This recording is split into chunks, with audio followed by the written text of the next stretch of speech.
সবকিছু ধ্বংসের পর আল্লাহ কি করবেন? আসসালামু আলাইকুম ওয়া রাহমাতুল্লাহি ওয়া বারাকাতুহু। আজকের আলোচনার বিষয়টি অত্যন্ত গভীর এবং চিন্তাশীল এবং কৌতূহলের উদ্রেককারী। সবকিছু ধ্বংস হয়ে যাওয়ার পর আল্লাহ তাআলা কি করবেন? তিনি কি নতুন কোনো সৃষ্টি আবার শুরু করবেন? এই প্রশ্নটা অনেকের মনে আসে, কারণ আমরা জানি এই পৃথিবী, আসমান, পাহাড়, পর্বত, মানুষ, জিন সবই একদিন ধ্বংস হয়ে যাবে। তাহলে এরপরে কি হবে? আল্লাহ তাআলা সূরা আর রহমানে বলেছেন, পৃথিবীর সবকিছু ধ্বংসশীল আর শুধু অবশিষ্ট থাকবে তোমার প্রতিপালকের মহিমান্বিত সত্তা। এই আয়াত আমাদের সামনে এক ভয়াবহ বাস্তবতা তুলে ধরে। একদিন এই পুরো মহাবিশ্ব নিঃশেষ হয়ে যাবে, কোনো কিছুই স্থায়ী থাকবে না। সুপ্রিয় দর্শক, কিয়ামতের সময় আল্লাহর নির্দেশে ইসরাফিল আলাইহিস সালাম সিংগায় ফুঁক দেবেন। সেই এক ফুঁতে পুরো মহাবিশ্ব ধ্বংস হয়ে যাবে, আসমান ফেটে যাবে, পৃথিবী কাঁপতে থাকবে, পাহাড়গুলো তুলোর মতো উড়ে যাবে, সাগরগুলো ফুঁসে উঠবে, কোনো কিছু তার অবস্থায় থাকবে না। আল্লাহ তাআলা পবিত্র কোরআনে বলছেন, কিয়ামতের ঘটনা শুধু চোখের পলকের মতো, বরং তার চেয়েও দ্রুত। এক মুহূর্তে সব শেষ হয়ে যাবে, এরপরে পুরো সৃষ্টি জগৎ নিঃশেষ হয়ে যাবে, শুধু আল্লাহ তাআলা থাকবেন তার চিরস্থায়ী সত্তা নিয়ে। এখন প্রশ্ন আসে, যখন সব সৃষ্টি ধ্বংস হয়ে যাবে তখন আল্লাহ তাআলা কি করবেন? প্রথমে বুঝতে হবে, আল্লাহ তাআলার কোনো প্রয়োজন নেই কোনো সৃষ্টির। তিনি কারোর উপর নির্ভরশীল নন। তিনি বলেন না, মানুষ থাকলেই আমি ইবাদত পাবো, না থাকলে আমি কি করব। বরং তিনি বলেন আল গনি, অর্থাৎ সম্পূর্ণ অমুখাপেক্ষী। মানুষ বা জিন আল্লাহকে সৃষ্টি করেনি, বরং আল্লাহ তাদের সৃষ্টি করেছেন তার ইবাদতের জন্য। আর ইবাদত মানে শুধুমাত্র নামাজ রোজা নয়, বরং তার আদেশ মেনে চলা।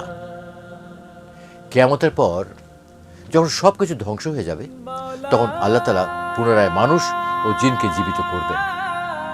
সেটি হবে হাসরের দিন, যেদিন সকলকে একত্রিত করা হবে হিসাব নিকাশের জন্য। সেদিন মানুষের জীবন হবে দুই ভাগে বিভক্ত। একদল হবে জান্নাতবাসী, যারা ঈমান ও সৎকর্ম নিয়ে এসেছে, আর আরেক দল হবে জাহান্নামবাসী, যারা অবাধ্যতা ও পাপ কাজে নিয়োজিত ছিল। আল্লাহ তাআলা বলেন, যারা ঈমান আনে ও সৎকর্ম করে তাদের জন্য রয়েছে জান্নাত, যার নিচ দিয়ে নদী প্রবাহিত হবে। তারা সেখানে চিরকাল থাকবে।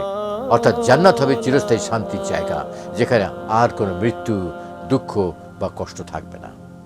আর অপরদিকে যারা অবাধ্যতা করে তাদের জন্য রয়েছে জাহান্নামের শাস্তি, যেখানে তারা চিরকাল অবস্থান করবে। এখন অনেকেই প্রশ্ন করবেন, সব ধ্বংস হওয়ার পরও আল্লাহ কি নতুন কোনো কিছু সৃষ্টি করবেন? এ বিষয়ে পবিত্র কোরআনে সরাসরি বিস্তারিত না বলা থাকলেও কিছু হাদিসে ইঙ্গিত পাওয়া যায় যে জান্নাতের স্থান ফাঁকা থাকলে আল্লাহ তাআলা তার ইচ্ছায় নতুন সৃষ্টি আনতে পারেন। তবে এটি তার ইচ্ছার উপর নির্ভরশীল, কোনো বাধ্যবাধকতা কিন্তু নাই। আল্লাহ তাআলা বলেন, তিনি যা ইচ্ছা করেন তাই করেন। তাকে কেউ বাধা দিতে পারে না, কেউ প্রশ্ন করতে পারে না, তার ক্ষমতা সীমাহীন।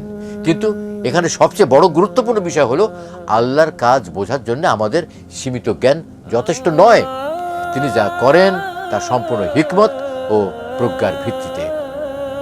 তাই আমরা নিশ্চিতভাবে বলতে পারি, যদি আল্লাহ চান তিনি নতুন সৃষ্টি আনতে পারেন, আবার যদি না চান তাও তার হিকমত অনুযায়ী। সুপ্রিয় দর্শক, এই পুরো আলোচনার উদ্দেশ্য কেবল কৌতূহল মেটানোর জন্য নয়, বরং আমাদের চিন্তা জাগানো, আমরা কোথায় যাচ্ছি, আমাদের শেষ গন্তব্য কি। কারণ কিয়ামতের পর সবচেয়ে গুরুত্বপূর্ণ বিষয় হবে, আমরা কোথায় যাব, জান্নাতে না জাহান্নামে। এই সিদ্ধান্ত নির্ভর করবে আমাদের ঈমান আর আমলের উপর। তাই আসুন আমরা আমাদের জীবনকে শুধরে নেই, আল্লাহর দিকে ফিরে আসি এবং এমনভাবে জীবন যাপন করি যেন সেই ভয়াবহ দিনের জন্য আমরা প্রস্তুত থাকতে পারি। আল্লাহ তাআলা আমাদের সবাইকে সঠিক ঈমান, সৎ আমল এবং জান্নাতুল ফিরদাউস দান করুন। আমিন।